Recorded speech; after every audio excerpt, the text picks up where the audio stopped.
This is Pike in Anchor Point, Alaska, coming from my log cabin in North America's farthest west highway point. Tonight I'll be reading to you some Orthodox material like I've been known to do. I just got home from a late day at work. Busy bee. I don't know why I work so much, but I do. So let me grab my jacket, or my comfy hoodie, my whoopee, and I'll be right back.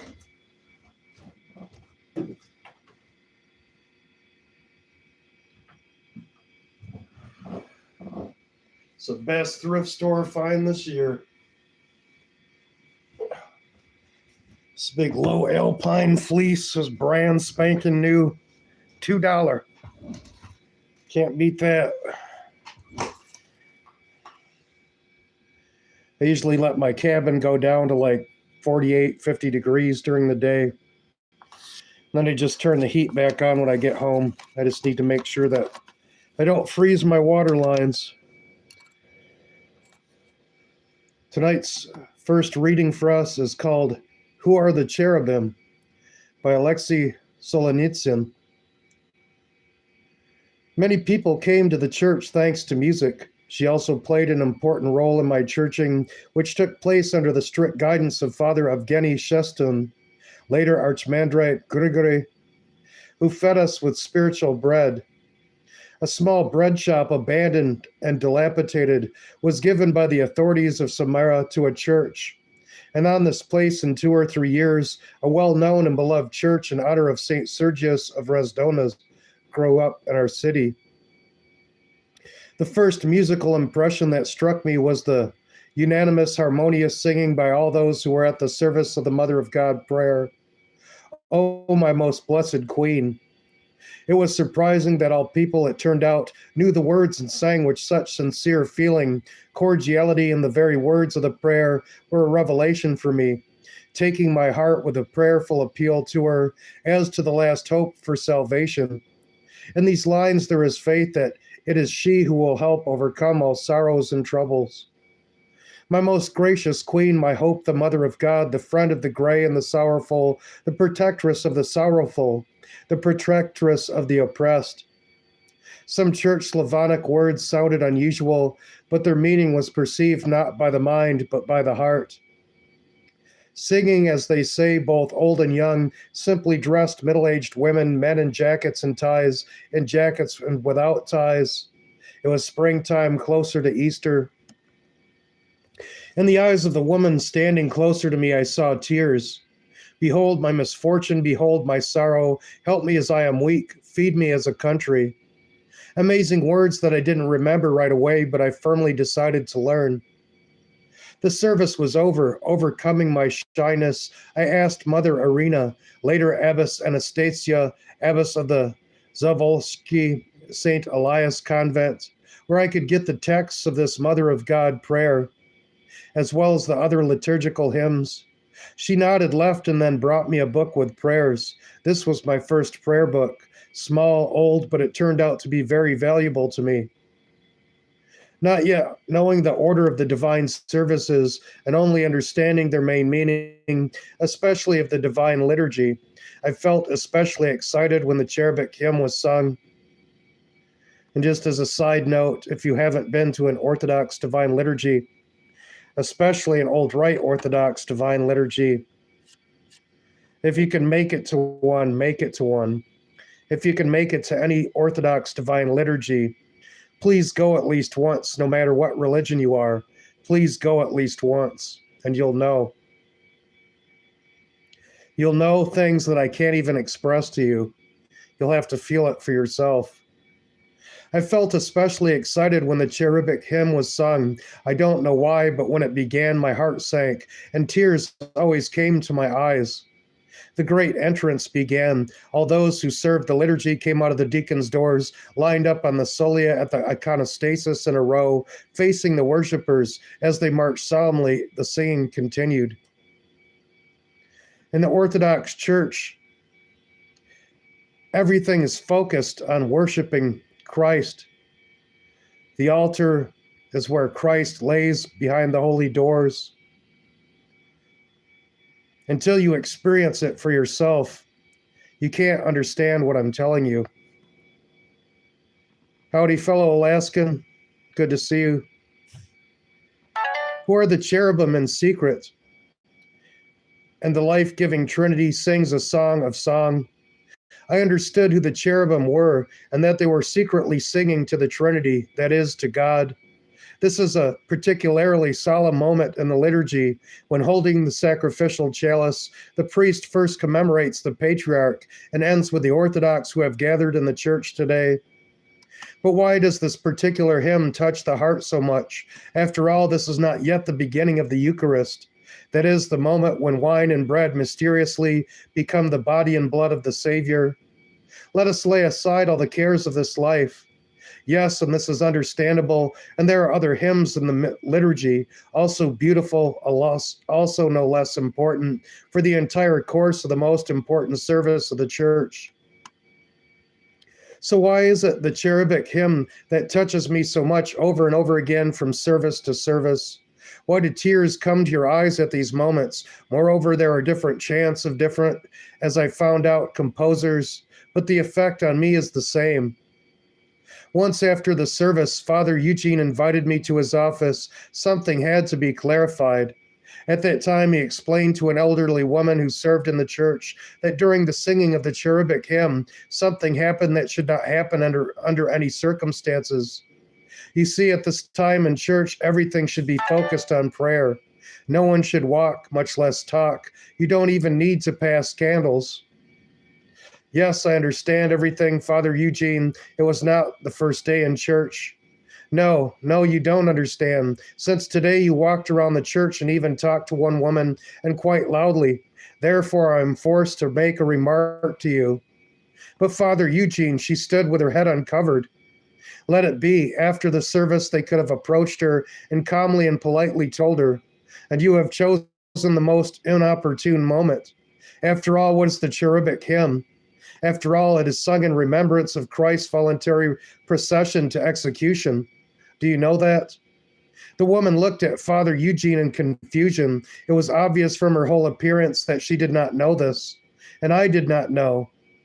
After all, the cherubic hymn is not only the great entrance, when the holy gifts are transferred from the altar to the altar and taken out of the altar doors. I stand at the royal doors and pray for everyone, from the patriarch, the bishop, to all Christians, including the woman whose downy shawl slipped down to her neck. She just didn't have time to correct it. And you, cherubic, this is our contrition, pain, and then joy. And you, forgive me, Father Eugene, sorry. She could burst into tears. Well, calm down, just don't go and do it again. The woman left, and I stood as if struck by thunder. So that's the thing. That's why I could hardly hold back my tears when I heard the cherubic hymn. And it happened that he cried. So thanks to music and singing, my heart nevertheless realized why the cherubim invisibly surround Christ and sing, accompanying him and strengthening him. What's wrong with you, Father Eugene asked. Well, you have brought me to reason, I answered. I only felt. Well, Father Eugene smiled. The main thing is what you felt. The music and singing spoke for themselves. You know, I recently read in the Sukhomlinsky's book, a gymnastic straightens the body, so music straightens the soul of a person. This great teacher is also remarkable for the fact that he emphasized music should play an important role in education. I nodded, still wondering what was happening to me. Then we drank tea. Matushka Arina entered, and Father Eugene invited her to join us.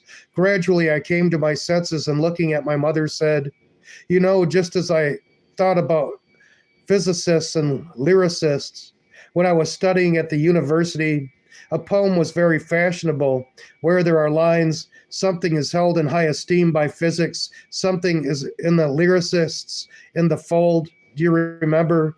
Yes, I remember something like that, said Father Eugene. In the cinema, 9 Days of 1 Year by Batelov and Smoktunovsky and Tatiana Lavrova. Matushka joined the conversation. All our girls cut their hair to look like her. I don't remember you having a short haircut. Father Eugene looked at his wife ironically. But it's true, Mother wrote a good song the other day. He looked at his wife differently now. Will you sing? Now is it appropriate, Father? Why not? The people went home. There's no one in the church except for the cleaning lady. Mother sighed and became serious and began. The maple tree under my window is golden. The night is getting brighter. Remember me in your prayer. Let the admirer not end. The remembrance last for many days. The years are fast. You can't keep up. Life is short. What will you say to her? In front of the image of the Mother of God, you will spend many days fasting. To the Mother of God along the path, the rosary moves along your hand. And in prayer we will not part. Bright memory at sunset of days. Night flies away and water flows. And in spring the nightingale sang. A garden has blossomed on the holy mountain. The sun falls between the branches. Remember me in your prayer. Many years have passed since that memorable day, but even now as I write these lines, I see Matushka's face. I hear her voice. I hear the wonderful, touching tune of this song. It turned out to be prophetic, bright, and sad at the same time. After all, my mother fell ill just a few years later, and nothing could cure this disease. She didn't tell anyone that she was terminally ill, and she did not show any sign that it was fading away. In my opinion, even the children did not know about it. And when I remember her in my prayer, I always hear this best song of hers, filled with love and bright sorrow. Alexei Solzhenitsyn, writer, February 10th, 2026. A very famous Russian writer. He's being very humble with his introduction.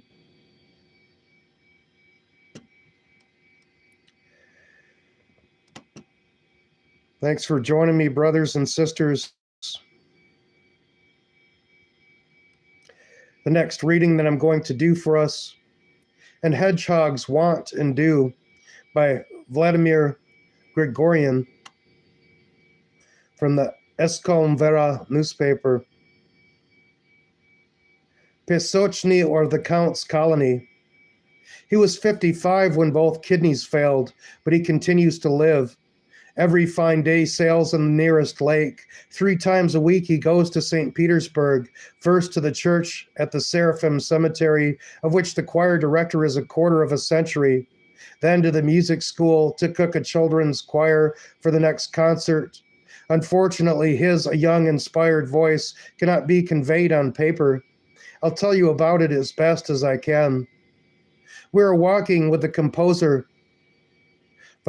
Vyacheslav Evgenievich Rimsha, the village of Pesochny, one of the most pleasant places in the vicinity of St. Petersburg. Quiet, sunny, the smell of pine needles in the transparent air. My companion is so lively, cheerful, that trouble almost does not remember him. Very often a person of his illness, someone like frightened, crushed altar boys, the more courageous defy death and fight to the end, but the composer Rimsha, it seems, simply did not talk about it. Something like the gift of being happy. In ancient times, the village where he lives was called Grafskaya Colony, but more often it was simply called Grafskaya. Every summer, thousands of summer residents rushed here from the capital. Since then, the little has changed. Here's the spring, Rimsha points out, and this is a mosaic icon of St. Seraphim. The chapel was built in his honor. Here you can drink and wash. I wash the dust off my face and drink the cold water. The stream flows into the river and it flows into Lake Rozliv. It is not far from here. There was Lenin's hut there. Do you want to go to the temple? Rimsha suggests. It was also built in honor of the monk. Later, I found out that it was the second church in Russia, erected after the canonization of the Sarov wonderworker. Earlier, they managed to erect a church in Saratov. Resolute, the Vulgars began to build it even before the glorification of the saint. The third appeared in Alexandrov, not far from the first throne. Muscovites, of course, consider him first. The church appeared thanks to Father Philosopher Ornatsky. He was both a member of the Holy Synod and a member of the Committee Serov Celebrations. Explains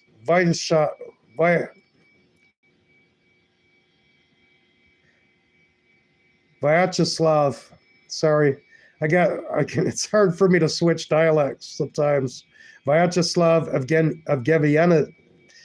Evgenievich. So that very quickly received permission and already on the anniversary of the Church of the Glorification of the Monk came to be considered by Sergius Strogorodsky, Archbishop of Finland, future patriarch. Father John also came from the Kronstadt Sergiev. The fact is that the priest had a niece, Anushka, brought up in his family. One day he asked his father, the philosopher, found a spouse for Anna, and he introduced the girl with his brother Ivan.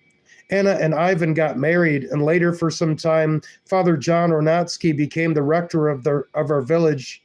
After the revolution, he, like the philosopher's father, shot, and Anna lived here until the 70s. Home it is still standing, and Father John must have been there. The temple, amazingly built, stands among the pines. I call this place Zarovsky Bor, says Rimsha.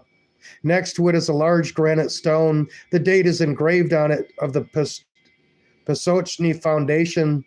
This is not just a summer village. Here there are 2 medical institutes, oncology and radiological. Archpriest Igor Filin organized here a sisterhood living in a community, something like a skeet. Sisters help to care for the sick. We are heading home to Vyacheslav Evgenievich. Well, we passed a chic mansion in the style of the New Russians.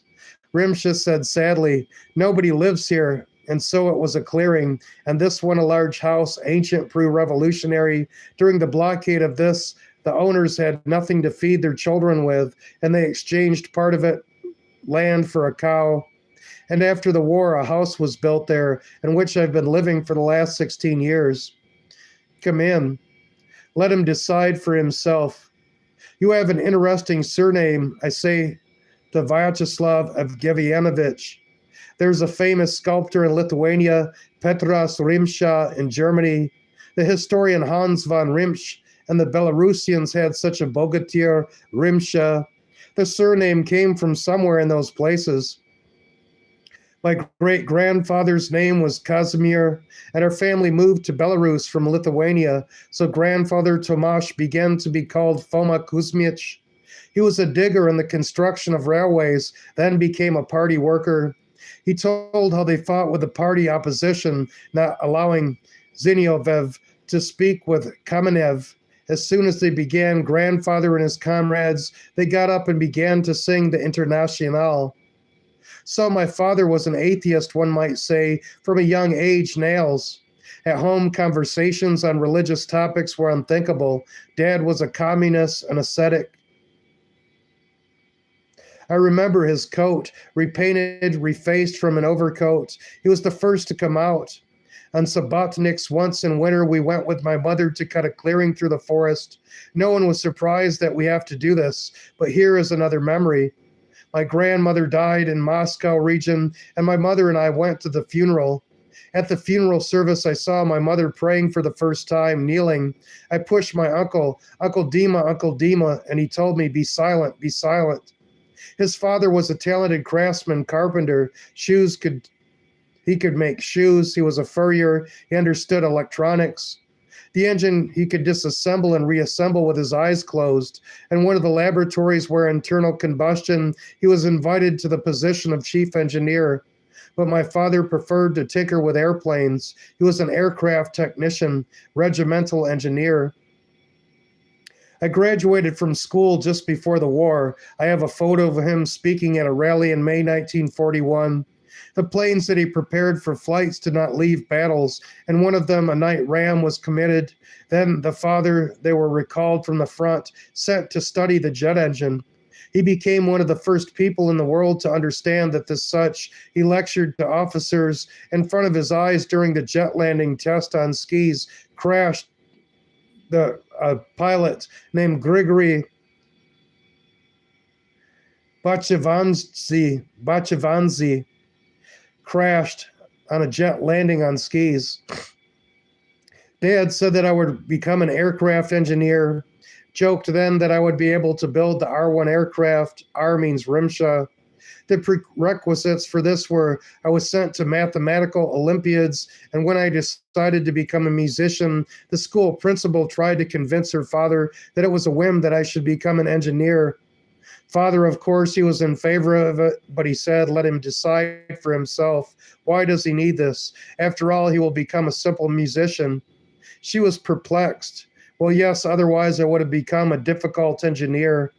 But he loved music so much that there were no questions for me. Dad still could not understand why I was drawn in this direction. He inquired, who are you like, Slavka? Here there is a motorcycle, another would have smashed it, dismantled it, and you with it, you are not even interested. And I went to the forest poems to compose poems, and he sat down at the piano for the first time at the age 6. The instrument, in fact, was brought for my sister, but she studied already in the 5th grade, and it turned out that she was already too late. But I could not be torn away. I was attracted to music. As the Apostle Paul says, for God is at work in you both willing and deeds of benevolence. Where did you live then? I asked him. I grew up in a military town near the Laveshovo Desert, where thousands of Leningraders were shot in the 30s, including my wife's grandfather. There was some kind of secret zone. I remember the fence, a piece of forest behind it. Shepherds ran horses there. When did you start writing music? I started writing music at the age of 6. I'm sitting improvising. I asked my father, Dad, who wrote this? Well, or Beethoven or Slavka Rimsha. He answered seriously,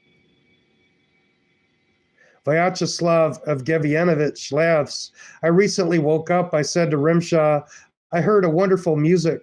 The game is played by the daughter Anya. She is 11 years old. I think probably something French from the 17th century. Definitely not Russian tradition. I asked the heir of the connoisseur, someone of French composers. No, this is me, my daughter answers. It never happened again, but that morning it was like an angel kissed her. Therefore, I can imagine what your parents experienced and what happened next. What are the brightest episodes from your childhood that you remember? Nothing bright, forest mushrooms, bicycles, vegetable gardens, chickens, fresh milk, which was brought to us on the porch in the morning. Dad is working and I am sitting in the cockpit of the plane. Once a Li-2 was brought from a general overhaul, so we have it called the American Douglas. Dad and I and my sister asked, did you ever want to go for a ride? Of course, in every house there is a minimum. There are a couple of children. They ran on skis in the winter, played in the summer, football, and so on. Mother came from a peasant family. She was a housewife, then went to the airfield as a telephone operator. Her origin helped out a lot. The wives of officers in those years were not easy. I remember the picture hanging in the cold laundry as a tank of water is heated on the stove. A finished house lined with glass wool, amenities on the street. Already when I studied at the conservatory, they called out on the street and it happened, Slavka, are you going to the bathhouse? I'm going, I answered, heading to the army bath. He has sought me. Were you interested in Christianity at that time? Yes and no. What faith it was, not clear to me. But when I graduated from the music school in 1974, I offered to take something Russian to perform. For example, Balakirev's Evening Song. But then Kostya Nikitin, now he is the most famous choir master, and then sang in our additional staff, says, do you want me to give you the original text of Balakirev? What kind of original text? Prophets from above. Moore and I had in my program Rachmaninoff's The Mother of God, Virgin, Rejoice. The program turned out quite well at the church, and we had a girl almost expelled for what she sang in the nearby St. Nicholas Cathedral. However, my teacher, Galina Alexandrovna Plox, approved of everything and said, Gloria, I've got you covered. If anything, I'll take everything on myself. At the state exam, Professor Elizaveta Petrovna Kudyavsteva was surprised. Rimsha, were you making notes? I explained, and she confessed that she had, and there was a score of Rachmaninoff's Vespers with his autograph. Sacred music is such a layer of Russian music culture, it is difficult for chorus singers to pass him. But still, Christ was for me then a wonderful literary, a hero, nothing more. I graduated from school with honors and received recommendation to the conservatory. He went to composing, but my teacher said boldly, as if she was still imbued with the Spirit, Slavka, or Slava, mark my word, you will work chorus. And I really have been a regent for a quarter of a century and 33 years old, accompanist in a children's choir, but where accompanist there is a choir master. Once I was offered to go to Prague.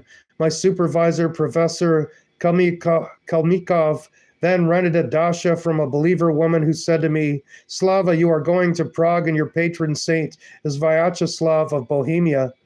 Try to find out something about him.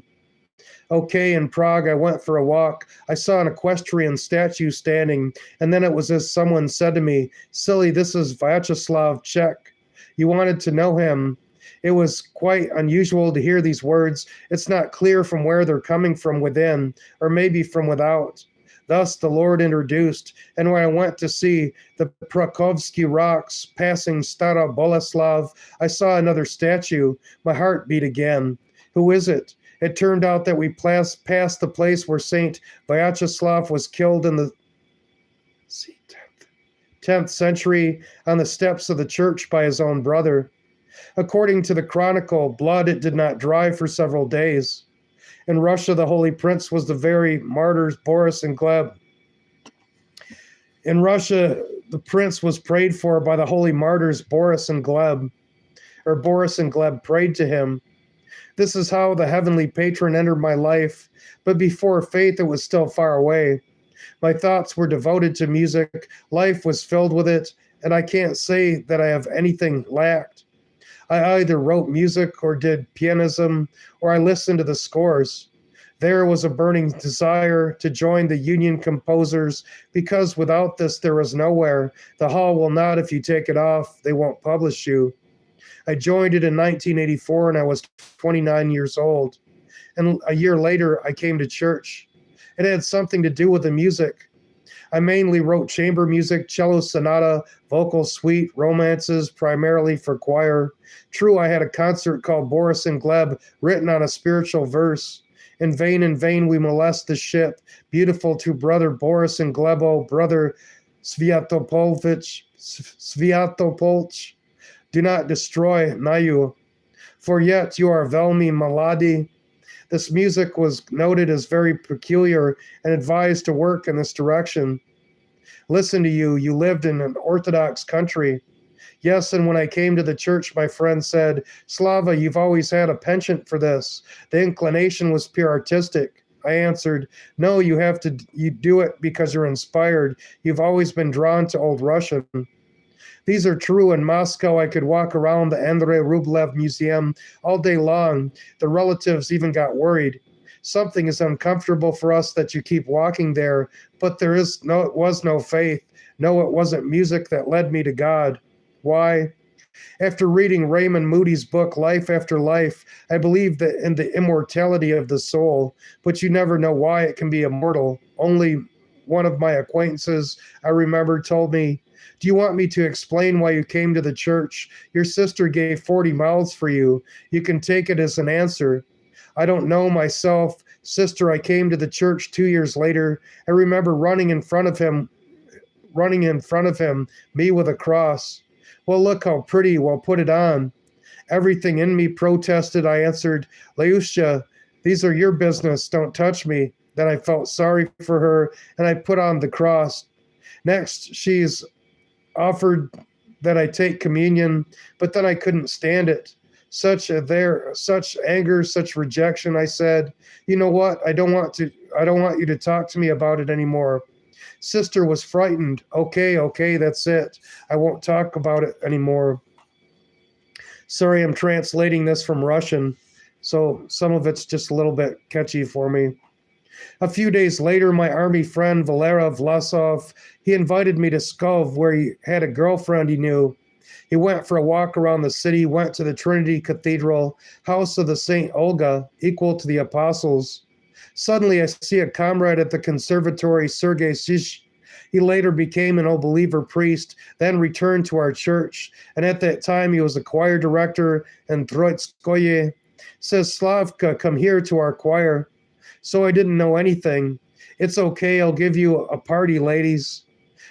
What did I sing then? Gentle night, now lettest thou depart, something else. Sergei's guest, a seminarian from St. Petersburg, whom I overwhelmed with my spiritual questions, so he pleaded, wait. It's not all that I know. Then Valerka, his friend, and I went to Skovpachursk Monastery. We approached the gate. We see an icon of the Dormition of the Mother of God, and here the thought came to me as well as then in Prague. He suggests, cross yourself. I was already sweating. I heard, what are you afraid of? Cross yourself. With difficulty, he raised his hand, crossed himself, and bowed. My companions crossed themselves next. Near the caves, we were met by a boy of about 15. It turned out that before, by entering a monastery, he studied at a medical school. It was unusual. He asked, are you believers? We were silent in response, and he, smiling, explains, if you are believers, I will show you the shrines, and if not, I will tell you about history. I think if we say that we are disbelievers, you will hide many things. We are believers, I answered. And he led us through the caves where the relics of the caves of the monks in the caves lie. Look, said the boy, people, the unburied are lying. The coffin is standing. This is the place called Brethren Cemetery. But sniff what kind of a light fragrance, the smell of incense. And indeed it smelled very good. At the relics of Father Simeon, the boy offered us be closing.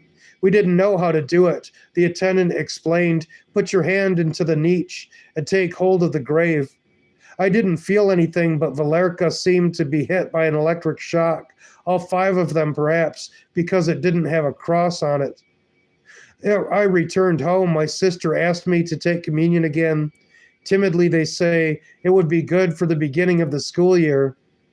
Past 2 weeks since our last conversation, when I angrily rejected her offer. And then suddenly there's a turn 180 degrees.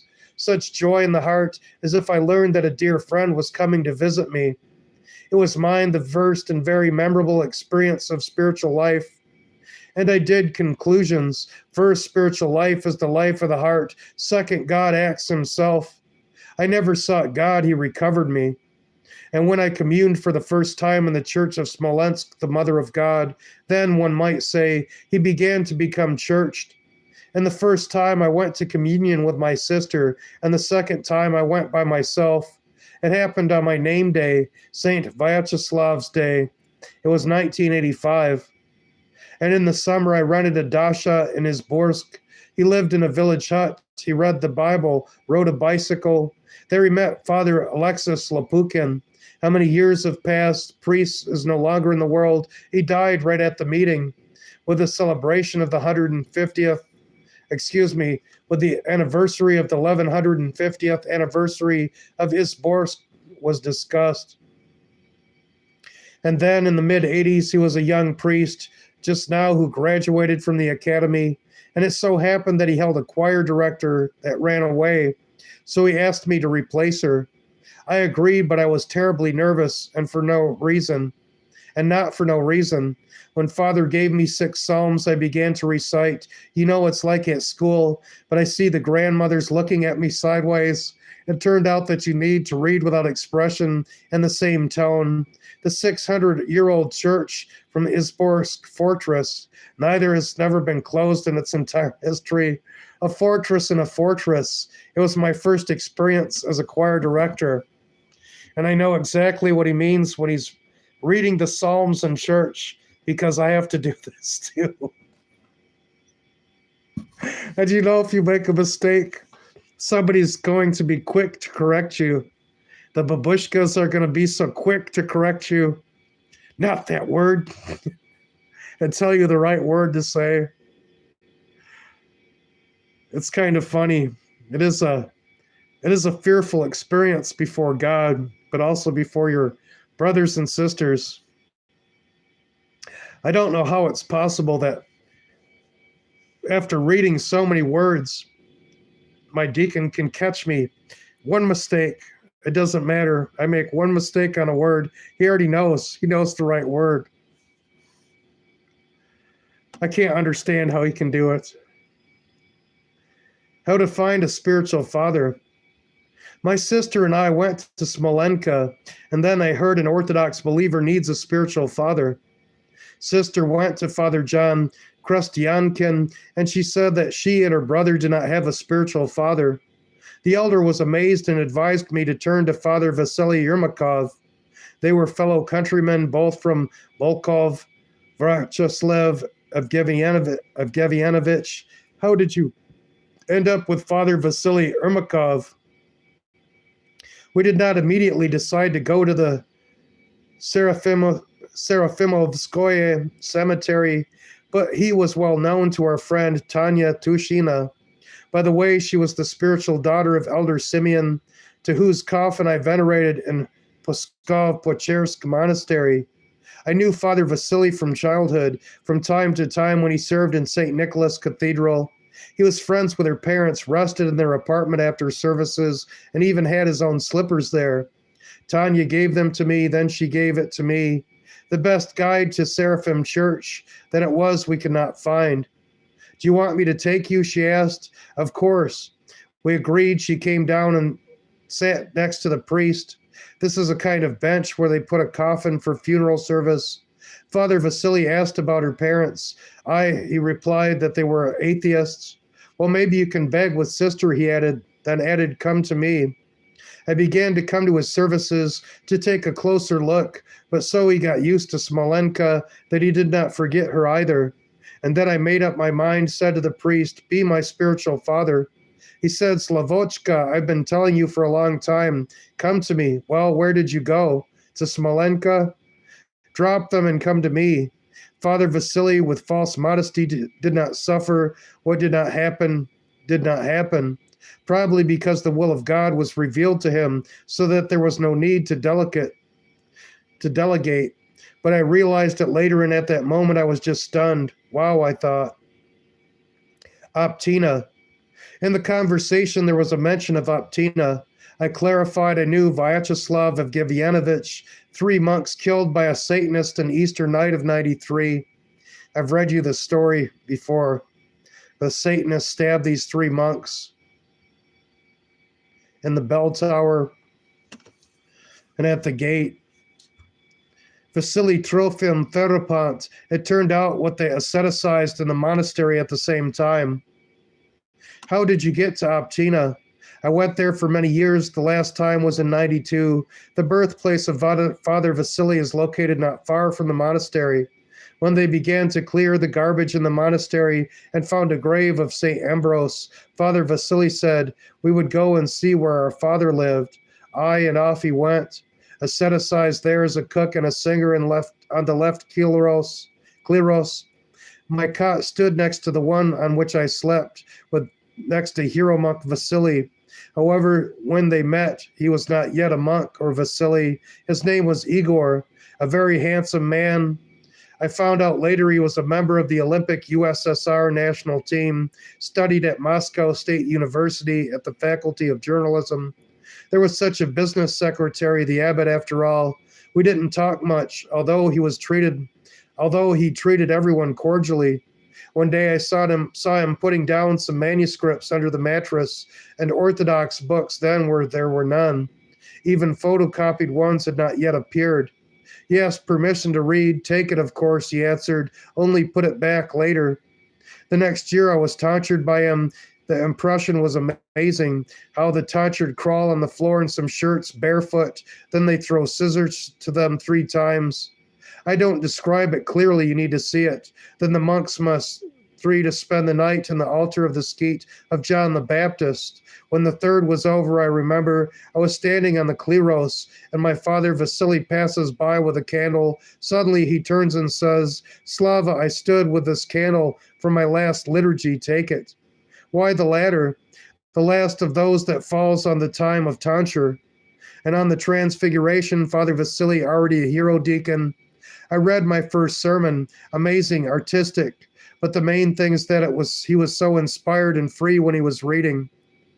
Once German Protestant students came to us who did not understand what monasticism is, and one Ukrainian woman who kept baking pies in our kitchen, she shouted, "Oh, how are they crumbling over our timid boys?"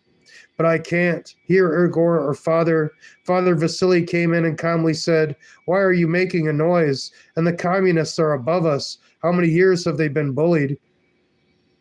They were disciplined, worked very well. When left, they all left all the stoneworking equipment which they brought with them.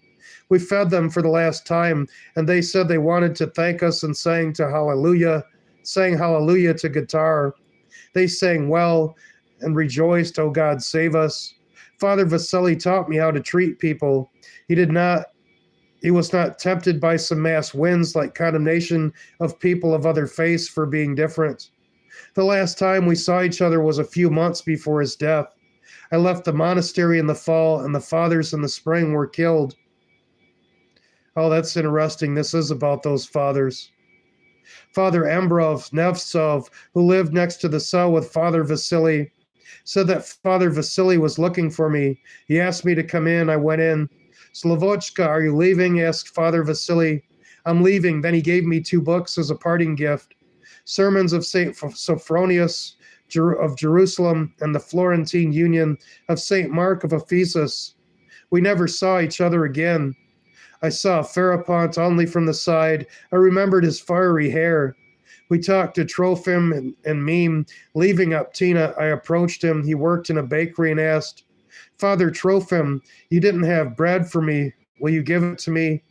"There is nothing now," he answered. "Come in the morning." In the morning, I went in, and he, turning into a towel 2 hot loaves, handed them to me. I said to him, "You bake bread as if all your life you are doing this." He said, "No, there is a man here. There is one. He helps. He teaches me. His hands, they're huge." I read later that he was a fisherman and worked on a tractor, a very strong man. By Vladimir Grigorian. So since I know this story, I just realized it toward the end. Father Ambrov Nemstov, Father Vasily,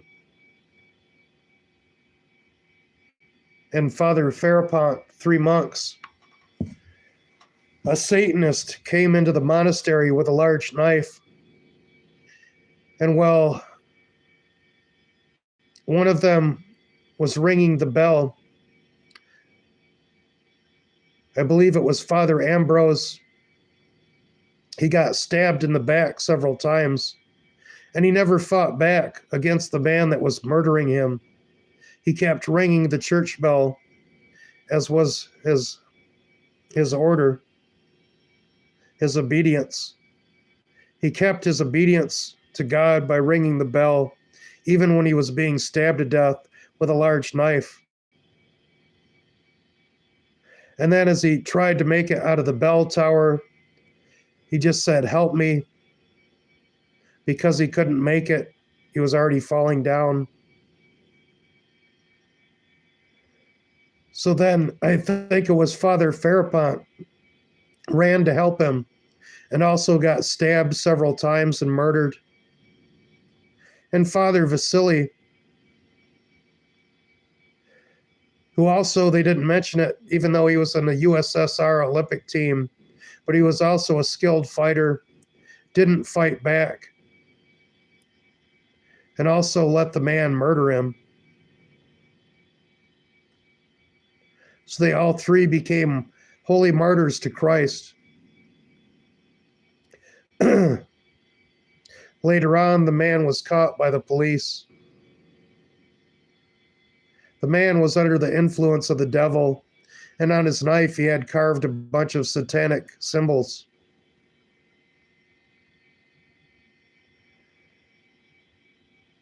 It's such a beautiful and sad story. It's a horrible thing that happened, but a horrible and beautiful thing, because these people loved even their enemy. It's such a lesson for us, how they love their enemy so much that they'd rather give up their own lives than harm him. I'll try to find that story again and read it. I'm not reading or explaining it in its full detail. This was written in the Escom Vera newspaper, November 18th, 2014. Thanks for joining me, brothers and sisters. Thanks for being my family and being here.